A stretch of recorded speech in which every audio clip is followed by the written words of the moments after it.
Does a farmer need a master's degree to be successful at what he does? I don't think so, but I also think having this education will bring an added passion to my work.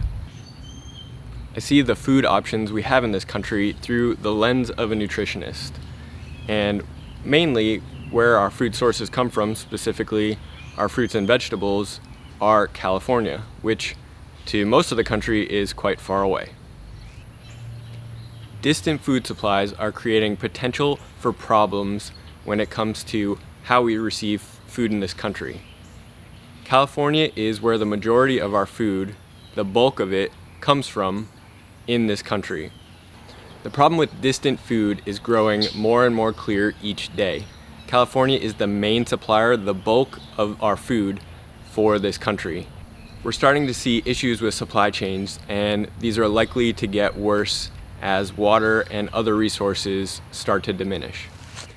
Food that is harvested and takes days, if not a week, to deliver just simply does not have the nutritional value that something you cut that same day would ever have. And it doesn't really matter what kind of organic practices or how well the farmer treats its food. Once you cut it, it begins to die. And so however long it takes to be delivered, that's how much nutritional value it will either have left or be depleted of. Some of you might not care how fresh or nutritious your food is, and that's perfectly okay. But for others, you do want a supply that's both close to you and that has the maximum amount of freshness in it. And there's just something to be said about food that's delivered same day rather than 2 or 3 days out. Speaking to having two different food options, the normal food option, which we already have, and an additional option, which hopefully more people like myself decide to start to do, we have a saying in the military that 2 is 1 and 1 is none. So if you only have one option and for whatever reason there's a disruption and that option goes away, then you're stuck with nothing. So that's why it's always great to have a backup. It's more of a just in case rather than I need it. The desire to have 2 options might not appeal to you, but if you only have one option and for whatever reason that option goes away, then what are you left with?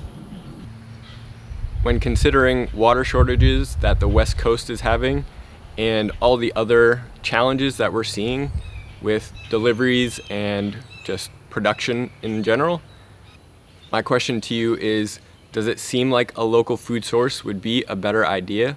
Or would you rather just rely on someone very far away that doesn't know you, that may never meet you, and that doesn't possibly have the capacity to share with you their practices on a regular day-to-day basis? Because I see these trends as continuing, I understand that rather than being part of the problem or just waiting and not doing anything, I need to be a part of the solution. So that is one of my main drivers for why I want to start a farm that feeds people locally.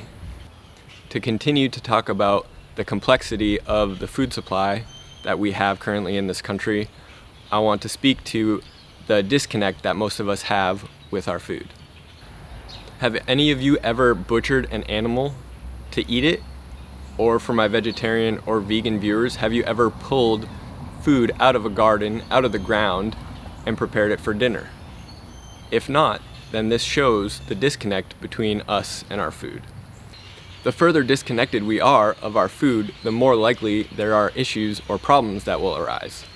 CNN recently posted an article, and I'll put it in the description, where phthalates are found to be health-damaging products. And these phthalates are used for food storage. So basically, you're coating your food in these products that are being shipped thousands of miles to get to our doorstep, and we're consuming them, which is damaging our health. Being connected to our food supply means we know where it came from, how it was made, and how healthy it is for us. When I go through the grocery store, I see overprocessed food, and I see the options coming from places where you're absolutely not connected to the farmer or to the land, and you might not have a way to get those supplies, those foods, if for whatever reason shipping or other means of transportation is cut off. I see my role as being here for anyone who wants me, here for those of us who want to eat healthy and feel better, for people who want to lose weight, not just to look aesthetically pleasing, but to have more energy, to be more vibrant, to be able to do more things. I also want people to be able to benefit from the food that I provide, really in any way that they desire. I don't want to just give up and let the faceless farmer that's thousands of miles away produce food for my local community. I want to help be a part of the change and to provide people with the tastiest food possible. And so that is why I'm starting RYO Farms. I'll soon have more videos on the importance of food. Thank you so much for watching. God bless, and I hope to see you again soon.